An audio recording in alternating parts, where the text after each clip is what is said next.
The second pick will be made by the San Antonio Spurs, and that means that the number one pick in the 2025 NBA draft goes to the Dallas Mavericks. Yesterday was a dark day for the National Basketball Association. Guys, the league had only one job when it came to the NBA draft lottery, and it was this. They had to find a way to do something that a lot of people might have frowned upon, and they didn't do it. And I know what you're thinking as you tune in right now. Paul, the NBA is rigged. It's always been rigged, and it'll never stop being rigged, which I suppose is true. But the NBA had one job last night, and they didn't do it. And you know what that job was? It was to rig the NBA lottery, but in a way that made it seem like it wasn't rigged. I mean, that's the most frustrating thing that I'm walking away from last night. You know, don't you want your league in some way, shape, or form to at least have a just little ambience when it comes to potentially not being a rigged basketball league? Well, yeah, last night, not only did the San Antonio Spurs again crack up towards the top of the NBA draft lottery, but the Dallas Mavericks, who pulled off one of the dumbest trades in recent NBA history, no matter how you feel about Luka Doncic and the dishonorable way that he plays basketball, no defense, flopping, et cetera, doesn't get in the best shape he possibly could, et cetera. No matter how you feel about that, the fact that that franchise was rewarded despite having a 1.8% chance of winning the draft lottery is completely ridiculous and prove that there are no basketball gods. Hell, the Rockets even got hosed last night. The Rockets had the ninth best odds to get the number one overall pick, and I don't think anyone actually expected them to get the number one overall pick. But for them to have a pick that was actually worse than the odds that they had going into the NBA draft lottery, shameful. Shameful, I say. Gotta suck to be a fan of the Utah Jazz or the Washington Wizards or the Charlotte Hornets, the teams that honestly have, for the longest time, needed the most, right?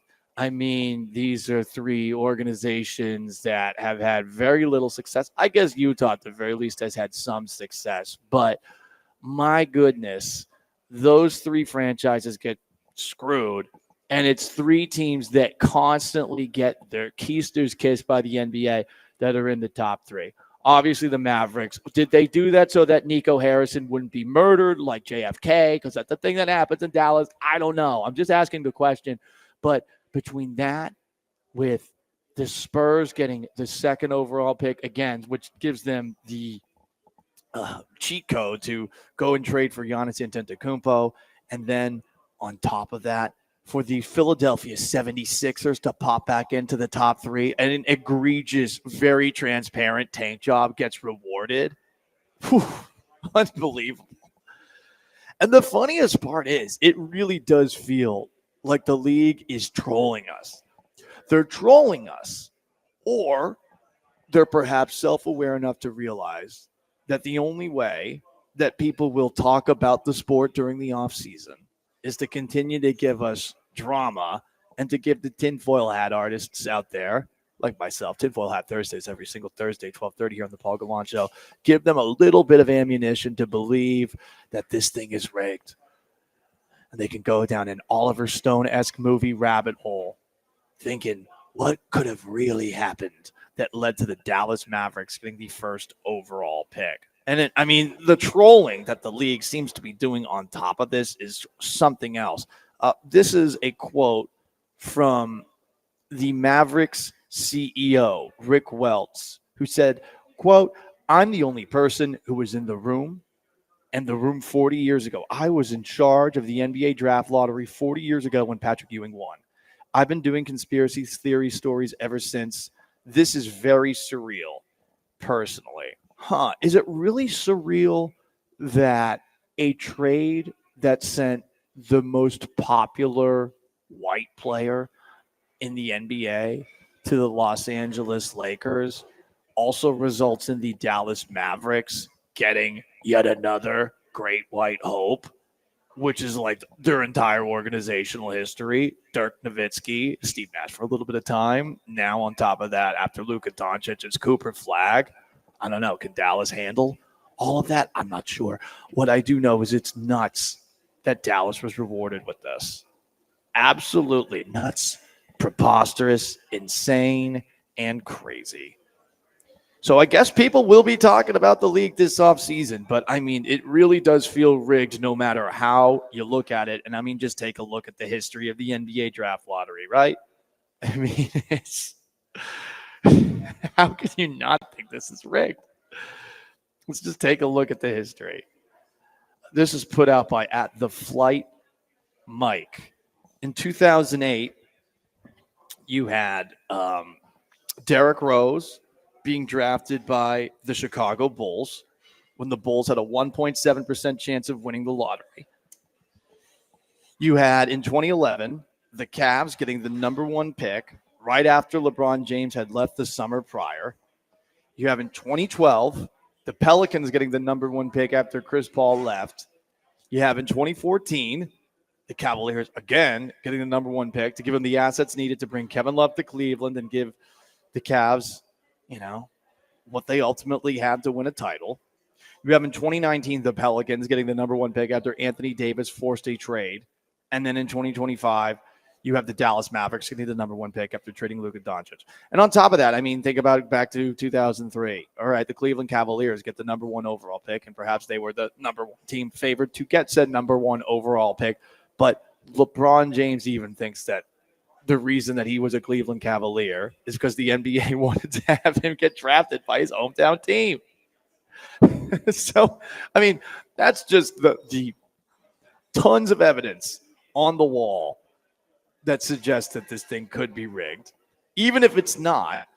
And then to make matters even crazier, the Bulls lost a coin flip to the Dallas Mavericks a month ago. This coin flip seemed very inconsequential at the time. Basically, the Mavericks had a 1.8% chance as opposed to a 1.7% chance of winning the entire lottery based off of said coin flip. Bulls were 39-43 this past season. I think they were in the play-in. Mavericks 39-43 in the play-in. And no one's going to believe, no matter what the league says, even if if you go and spend time watching the 13-minute video of this process of lottery balls being selected, where, by the way, you do not see 1,000 balls in that lottery ball machine. If you want to continue to keep your tinfoil hat on, like, you can watch that entire 13-minute process, which is rather confusing and poorly explained. But where's the 1,000 balls that supposedly are in there that represent every single team out there? And I don't care if some rando reporter like Tim Bontemps is saying, hey, man, it's not rigged. I've been there. No one believes you. The result of last night makes you feel like this thing is rigged. And I guess the real question is, do you like that it's rigged? I think the league just done a better job of rigging it so it looks less rigged. Most of the teams that were the worst off last year got left out in the cold, which is good. Tanking should not be rewarded. Tanking in all sports is immoral and a massive FU towards every single fan base that has to go through it. Every single one. The Astros were giving you an FU when they were tanking all of those years. Don't get it twisted. The Rockets the last 3 years, same thing.